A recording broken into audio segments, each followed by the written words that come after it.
Njeriu lind për të jetuar jetën ashtu siç vjen, në forma dhe mënyrat e veta. Brenda jetesës së njeriut ekziston puna dhe kujtesa.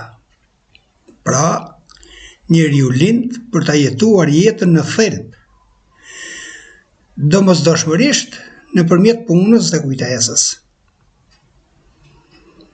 Unë në këtë intervistë të shkurtër do paraqes një panoramë të shkurtër të jetës sime deri në ditët e sotme. Sigurisht, unë jam krenar, pse e kam origjinën nga gjyshi im, i cili Ramallushi, i cili i dha emër fisit, i cili ishte i veshur me virtytin e besës, bujarisë dhe mikpritjes, duke pa përjashtuar këtu edhe patriotizmin. Them bujarisë dhe mikpritjes sepse dera e shtëpisë, e trungut të shtëpisë time, përfaqësuar nga gjyshi dhe stërgjyshërit e mi, ishte e hapur për të gjithë njerëzit, pa dallim feje, krahine apo dhe bindjesh politike, ideje. Fjala hajde bujrum ishte ndër fjalët e fjalor që përdorte çdo njeri i kësaj shtëpie, duke filluar nga fëmia deri tek më i madhi, tek gjyshi. Ndërsa patriotizmi në tregon më së miri pjesëmarrja në luftën nacionale shqiptare, por më shumë se aq e tregon shenja e kullës së burrave të kësaj shtëpie, të këtij trungu, e kthyer në spital partizanësh. Disa ditë qëndroi spital partizanësh, sa ato e deshën shtëpinë në funksion të këtij shërbimi. Për pa harruar dhe nacionalistë të ndryshëm, siç është Baskupi e njerëz të tjerë, janë strehuar, janë ushqyer, kanë jetuar ditë të gjata në këtë shtëpi. Pra, nga shembuj Qasolla tregon se shtëpia e gjyshit tim, trungu i shtëpisë time, e ka pas sofrën të shtruar për të gjithë njerëzit, pa dallim, pa interes, por në shenjën e bujarisë dhe bujarisë si një virtyt i shqiptarit ndërshekuj. Po, duke pasur gjyshin të tillë me këto virtyte, duke qenë simbol i këtyre virtyteve, edhe fëmijët e tij nuk kishin se si të dilnin ndryshe. Dhe në udhëtimin e jetës, duke i vlerësuar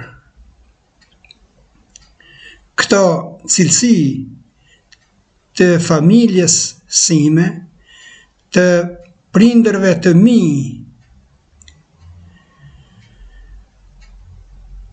dhe në shenjë kujtese për këto akte patriotike, bujarie dhe mikpritje, edhe sot e kësaj dite, kënga e Ramallushit është një muze i gjallë i veprimtarisë së tij,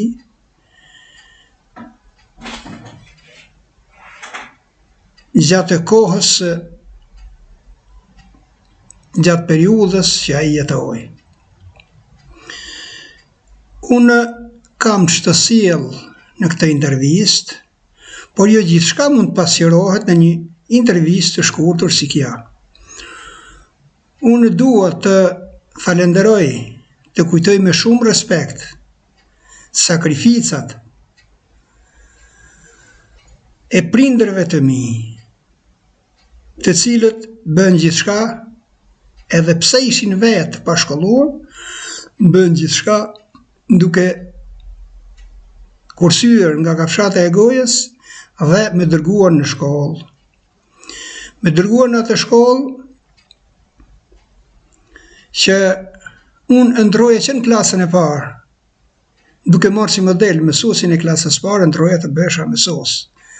Dhe ëndrrën time që në prindrit që më mbështetën, që aftësia ime si nxënës, që kom dalluar në të gjitha klasat si nxënës shembullor dhe arrita të ulem në bankat e shkollës normale të Elbasanit, në bankat e shkollës pedagogjikës Luiq Gurakuqin, në bankat e kësaj shkolle e mëmadhe, kësaj shkolle të famshme në Shqipëri, e famshme për vetë funksionin që kishte dhe kreu kjo shkollë. Nga dyert e kësaj shkolle dolën mësues të përkushtuar, mësues të përgatitur metodikisht dhe shkencërisht për të shpërndar dijen në të katër anët e horizontit Shqipërisë. Në çdo cep të Shqipërisë, mësuesit e kësaj shkolle, nxënësit e kësaj shkolle që u diplomuan mësues, shpërndan dijen, mësimin, kulturën dhe gjithçka. Mundën ja kushtuan sistemit arsimor që sot e kësaj dite kemi kuadra të dalë nga kjo shkollë, kemi kuadra dhe shkencëtar me gradë shkencore prodhuar nga ish normalja e Elbasanit. Normalja e famshme e Elbasanit. Ajo normale që nxori nxënës mësues direkt nga bankat e shkollës dhe jo vetëm në truje shqiptare, por edhe në truje shqiptare këtu brenda për brenda Shqipërisë, por edhe në truje shqiptare jashtë sipërfaqes fizike që është Shqipëria sot. Domethënë, këto shërbyen edhe në të shqiptarët e Maqedonisë, Kosovës dhe të Malizë, si mësues, si mësimdhënës.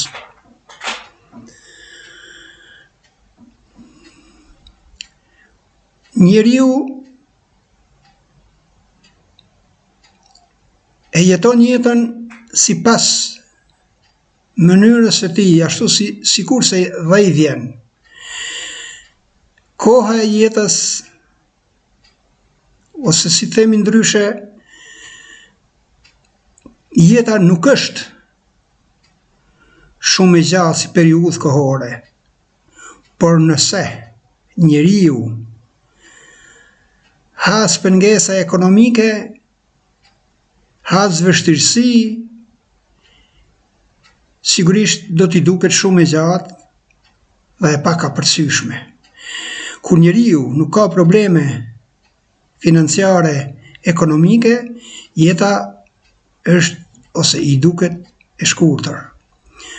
Faktikisht, falë mbështetjes së prindërve të mi, falë motrave që më mbështetën ekonomikisht, derisa unë përfundova shkollën e mesme pedagogjike, derisa unë në shtatorin e vitit 1979 fillova punë si mësues. Një shtatori i këtij viti, që dita ose kulmi i kënaqësisë dhe i lumturisë time personale dhe të familjes time, që dita e parë që unë hodha hap pozitiv,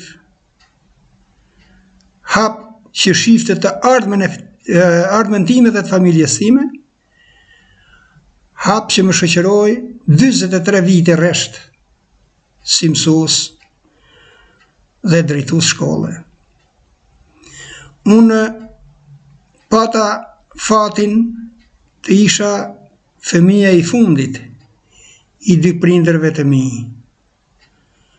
por pata fatin që falë sakrificës e prindërve dhe të motrave të mia, të jetoja mirë dhe në ato kushte shumë të vështira ekonomike që ishte Shqipëria në atë kohë. Unë radhitesha me nxënësit me të privilegjuar të shkollës pedagogjike, në veshje, në sjellje dhe në shpalosjen e kulturës qytetare.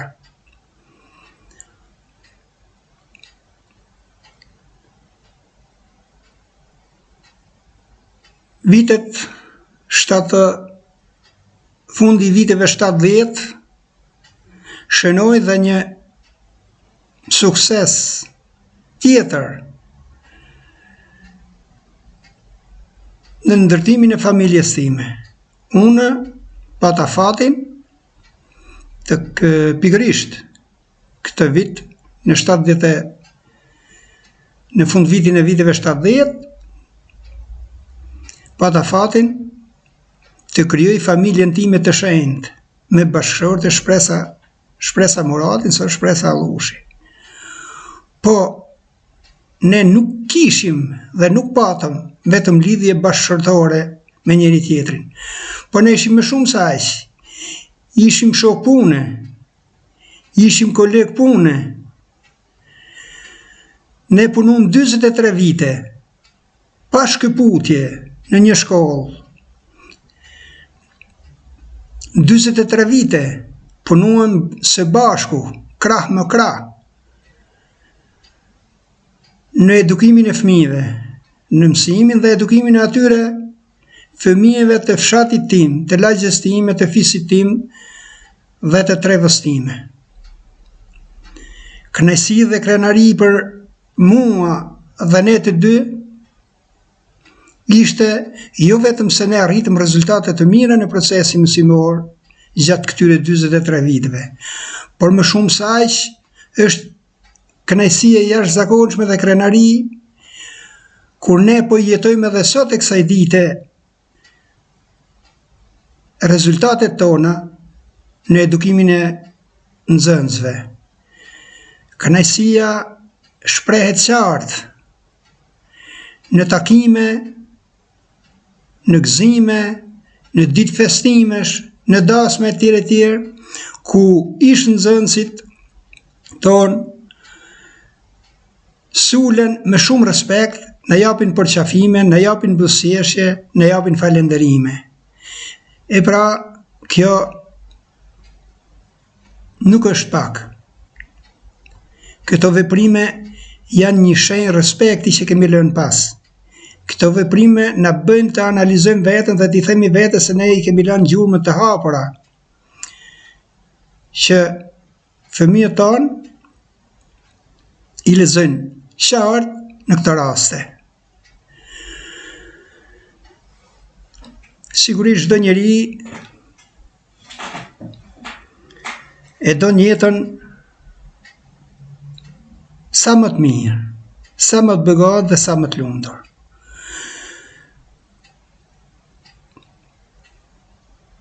Në thesin e lumturisë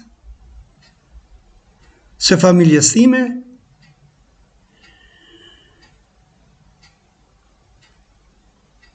në mbushjen e këtij thesi ndikuan dhe 3 fëmijët tanë, të cilët u arsimuan,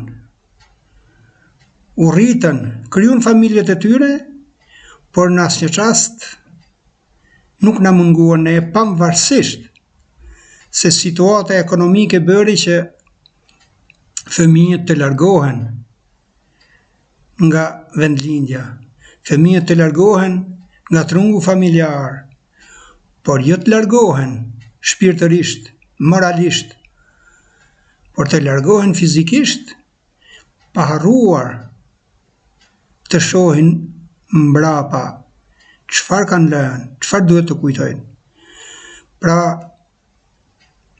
ne e gëzojmë mbështetjen e fëmijëve në çdo hap, e gëzojmë dashamirësinë e tyre në çdo sekond dhe jetojmë në ditët e sotme të gëzuar, të qeshur dhe plot harmoni.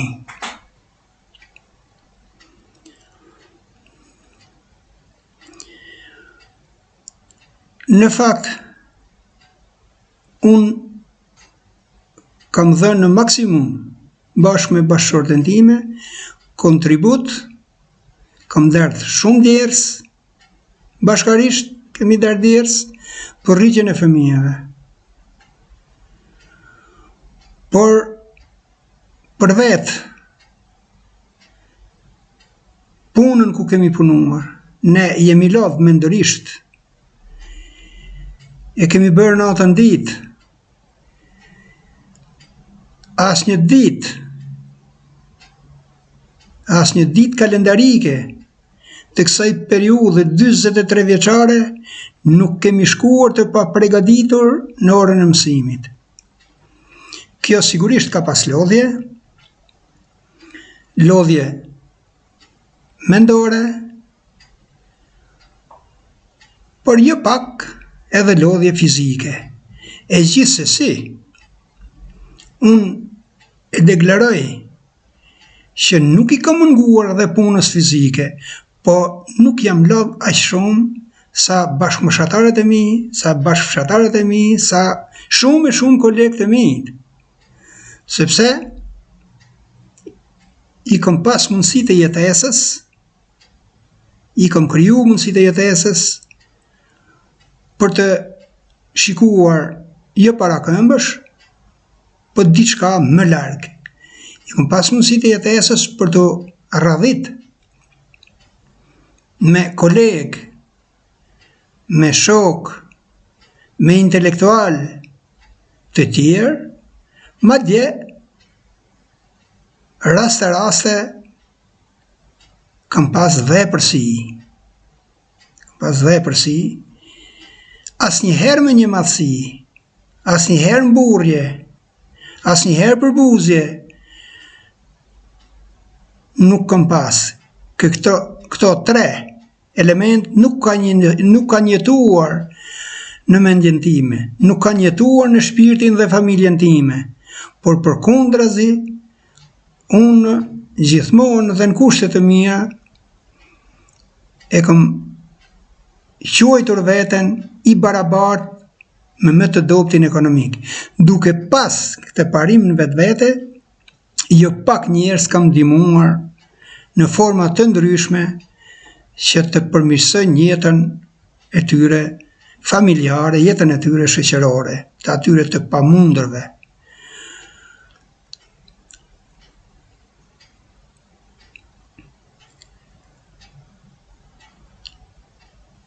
Të udhëtosh në jetë duhet kesh objektiva.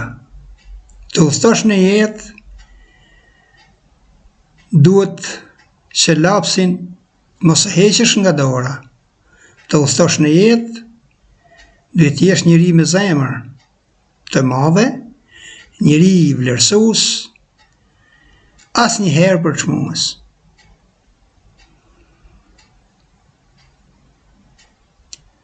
Unë, si që citova dhe më sipër, jo shumë kam pas lodhje fizike, por dhe nuk kam hesht. Deri në momentin e daljes në pension, kam punuar në institucionin e arsimit, gjë që të angazho dhe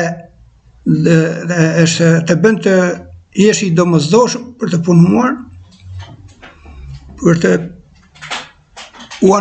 angazhuar për ditë që të realizosh një proces mësimor sa më suksesshëm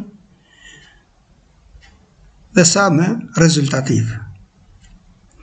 Por jeta profesionale e ka një cak, e ka një fund. E fundi pra është momenti i daljes në pension. Por që të dalësh në pension nuk do të thotë që ti ai ose ajo i dha fund jetës së të punuarit. Puna duhet na karakterizojë dhe të na shoqërojë deri në momentin e fundit. Deri në frymën e fundit. unë në fakt kam gjetë një mënyrë tjetër punësimi. Unë nuk kam rresht se punuari. Mënyra e punësimit tim, e angazhimit të jetës, e shfrytëzimit të kohës së lirë në maksimum, nga unë ka qenë të shkruarit. Të shkruash një shkrim, të shkruash një libër, nuk është shumë e vështirë, por do durim, pasion, qetësi, përkushtim. Falë Zotit, këto nuk më kanë munguar, më kanë shoqëruar deri sot në këto momente që unë flas. E si rezultat i këtij objektivi, i këtij angazhimi, unë kam shkruar disa libra. Libri i parë imi titullohet Fisi im. Për shkruar këtë libër më nxiti dëshira për të përcjellë të brezat që vinë, traditat, virtytet, origjinën e fisit tim në përgjithësi dhe e gjyshit e gjyshërve tanë nga aq breza sa prindrit tonë kanë mbajtur mend dhe kishin dieni për t'i rreshtuar në libër. Ky libër flet për një afat kohor deri në 175 vjet më përpara. Rënditen breznit, zinxhir dhe paralel. Breznia zinxhir i trungut të fisit nga njeriu parë që mbahej mend, e deri tek niprit dhe mbesat që sapo kanë lindur. Brezat zinxhir, brezi zinxhir, ndërsa brezat paralel janë të shkruara fare mirë, simas barqeve folur në gjuhën dialektale, se i cili, sepse brenda për brenda fisit ka 2-3 barqe, dhe për secilin barkun i kam favorizuar duke u shkruajtur edhe atyne breznit brenda për brenda gjinisë së tyre. Kjo nuk është pak, kjo ngelet aty për vetë kushtet ekonomike që është sot Shqipëria, e shpërndar djemt dhe vajzat janë të shpërndar në të gjitha anët e botës, sigurisht jo për qef, por i ka dëbuar nga veni ona sociale, varfëria dhe dëshira për të ndërtuar një jetë më të mirë. Në këtë libër janë të shkruara fare qartë traditat zakonore, kalendari i vjetër, janë hedhur edhe pronat të vizume si pas mënyrës që kam menduar unë, duke i thënë vetes dhe lexuesit në këtë intervistë që ky libër nuk është thjesht një libër ku është shkruar e zeza në të bardhë, por është një libër hipotekor që edhe pas 500-600 vjetësh një pjesëtar i këtij fisi po të vej dhe të shkoj në trungun e stërgjyshërve të vet, duke lexuar librin ve piketat mbi pronën dhe pasurinë e vet.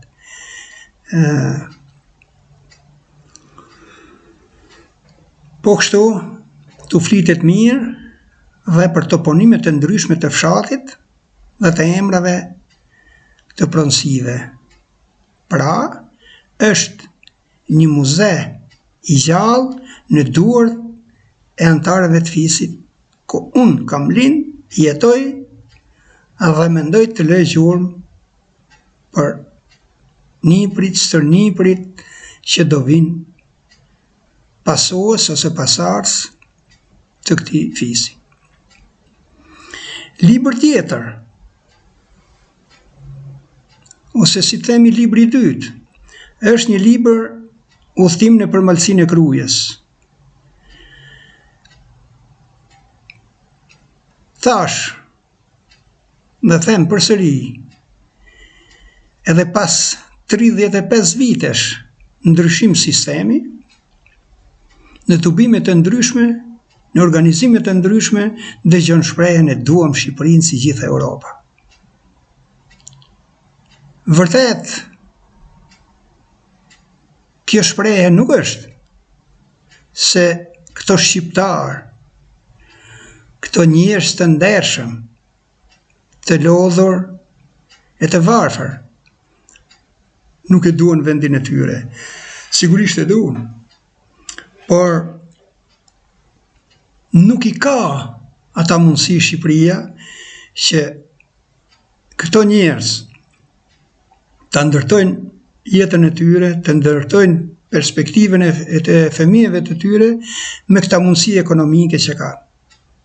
Kjo i detyroi që të largoheshin, e theksova dhe më sipër, por po e theksoj tashti për të shpjeguar arsyen pse e kam shkruar librin Udhtim nëpër Malsinë e Krujës. Malsia e Krujës ishte e pyllëzuar me shumë shtëpi. Gjallëria, aktivitetet në fushat të ndryshme nuk mungonin. Është e pabesueshme ti thuash jetën dhe veprimtarinë në një e Malsisë, e fshatrave dhe e banorët të Malsisë Krujës, një 14 vjeçar i sot që ka lindë dhe është rrit në Tiranë, se si ishte në të vërtet Malsia, po e si mundëria për pa pasqyruar numrin ose popullimin e shkollave në numër të madh me klasa paralele, me goxha kolektive pedagogjike në çdo fshat të Malsisë, kishte shkollë 8 vjeçare, kishte numër të konsiderueshëm fëmijësh, kishte ambulancë në çdo fshat. Në qendrat kryesore të krahinave kishte dhe spitale të vogla sigurisht, po që u shërbenin fshatarëve.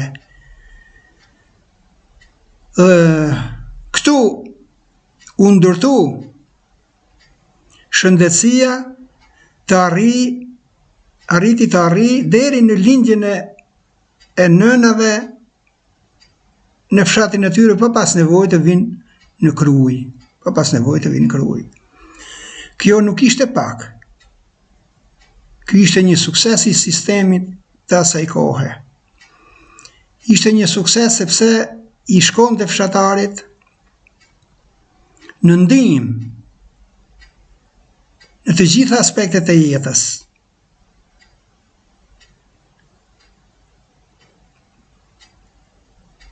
Sot, për të ardhur keq, nga jugu në veri, nga linja në perëndim, në këtë krahin, shikon vetëm themele e troje me mure me gur gërmadh.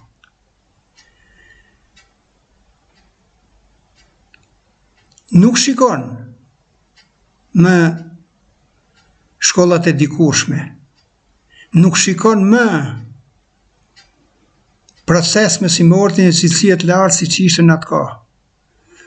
Sot nuk shikon më ambulanca, nuk shikon më bluzat e bardha në shërbim të popullsisë, nuk i shikon bluzat e bardha sepse nuk kanë kujt i shërben, sepse nuk ka popullsi, nuk shikon shkolla e nxënës sepse kanë shtëruar emigrimi i brendshëm dhe jashtëm, ka bërë që të mos ketë. Ky libër i pasqyron hollësisht, në mënyrë të hollësishme, të gjitha këto fusha, si ishin, si shfrytëzoheshin dhe sa ndjeheshin nga banorët e zonës. Ndërsa sot, në të 7 fshatrat e zonës Malësisë ekziston vetëm një shkollë e ciklit lartë. Vetëm një shkollë e ciklit lartë 9 vjeçar, ku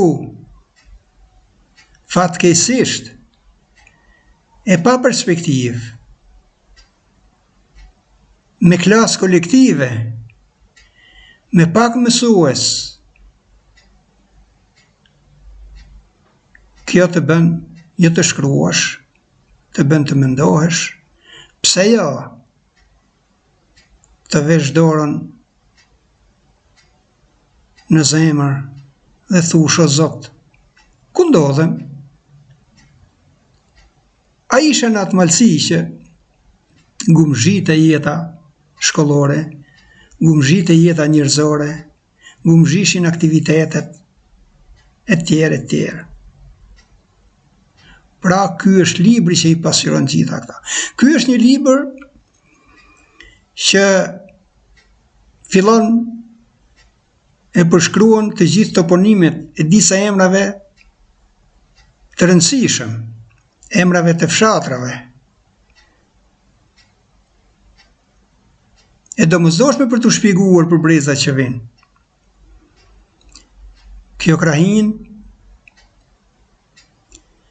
ishte një krahin që mbante njerëz bujar, njerëz mikprica dhe atletar. Pra bujarin, atletarin, dashamirësin i lexon pasardhësi te ky libër.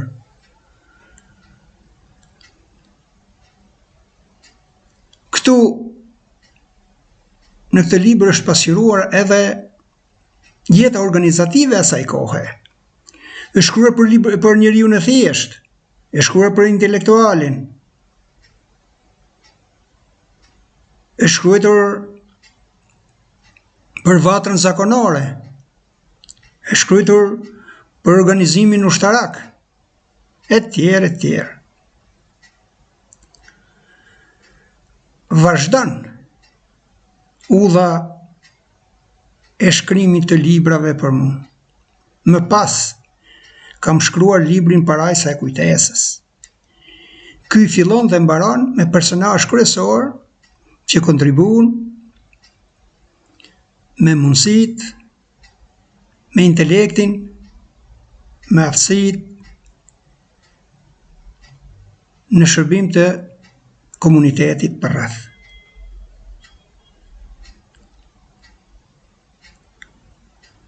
Po e si mund të mbaro shkollën në ish normalen e Elbasan, në pedagogjikën e Elbasan dhe mos trajtosh, e shkruash për jetën, për funksionin gjigant kësaj shkolle. Nisur nga kjo, unë kam shkruar 2 libra kushtuar jetës dhe veprimtarisë asaj shkolle, themeli diturisë, themeli arsimimit, themeli përjetësisë së mësimdhënies. Kam kushtuar kësaj shkolle jetës dhe veprimtarisë saj librin Matura 78. Ky libër i përket një mature të saktuar, pikërisht maturës sime. Asaj mature kur ne me shok dhe shoqe që filluam dhe mbaruam shkollën bashkë, shkruam të vërtetat që jetuam, shkruam anët pozitive që duhet ruajtur për trashëgimi. Më pas, kam shkruar librin e mërmadh Normalisti. Këtu ndryshon objekti i shkrimit krahasuar me libri Matura 78. Në librin Normalisti është shkruar për ish maturant të maturave të ndryshme. Ky ka një diapazon më të gjerë në objektiva, në shkrim artikush, por dhe në temat e trajtuara. bukur dalin 3 komponente që sundonin shkollën atë në këtë libër: mësimi, puna prodhuese dhe edukimi fizik e ushtarak. Nxënësi asaj kohe nuk ishte vetëm nxënës banke, ai ishte nxënës pune, ishte nxënës mbrojtje dhe gatishmërie. E them këtë sepse çdo vit mësimor ne dhe kushdo që ka mbaruar shkollën pedagogjike, 1 muaj punonte në prodhim. Aksioni i famshëm i asaj kohe, kështu quhej, 1 muaj punonte në prodhim, 1 muaj punonte jo vetëm në prodhim, po bënte edhe aksione të ndryshme për punimin e fortifikatave, për hapjen e fortifikatave, për hapjen e rrugëve, e korrudhave të trenit e tjerë. Pra në të gjitha aspektet e jetës, aty ku kishte nevojë, punonte dhe shkonte nxënësi, shkonte studenti, shkonte rinia në përgjithësi, rinia e aksioneve që quhet here, çfarë shikohet sot në veprat e mëdha të asaj kohe, të para 90-s, realizmi socialist, është lexohet dora e ngrohtë e rinisë, dora e ngrohtë e aksionit, ku njerëzit vetëm ushqiheshin dhe stroheshin për të fjetur, në mënyrë vullnetare kontribuonin për ndërtimin e një vepre, për ndërtimin e diçka të rëndësishme sipas gjykimit të kohës.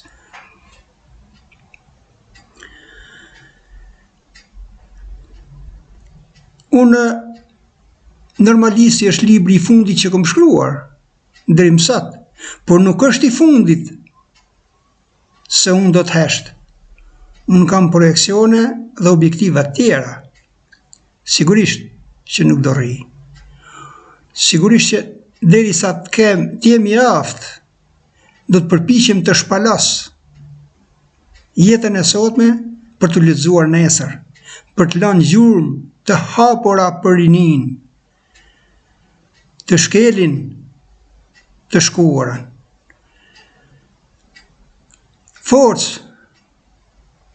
dhe inkurajim për këtë punë më ka dhënë një shprehje e paraardhësve të mi.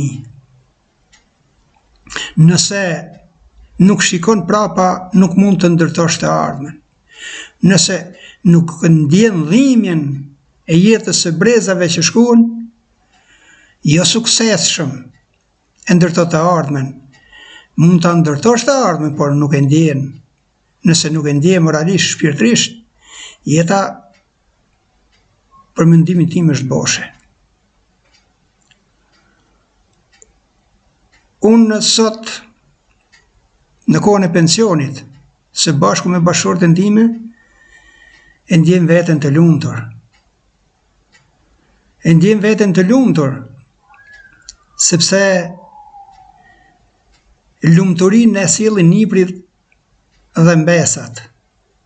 Këto na sillin buzëqeshjen. Këto na bëjmë të errëmi dhe të zbardhim të kënaqur. Na japin frymë, na japin jetë. Në mbyllje të mesazhit, unë dua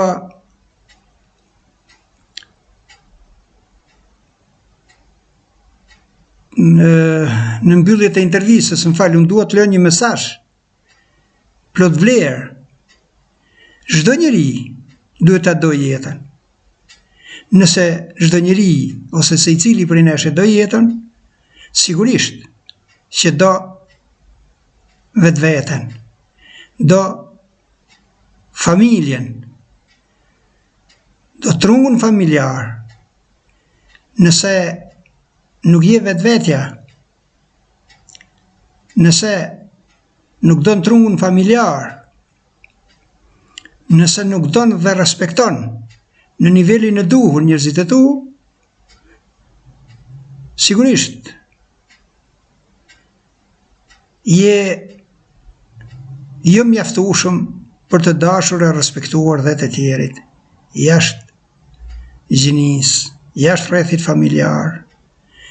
Kjo nuk është vlerë. Vlerë është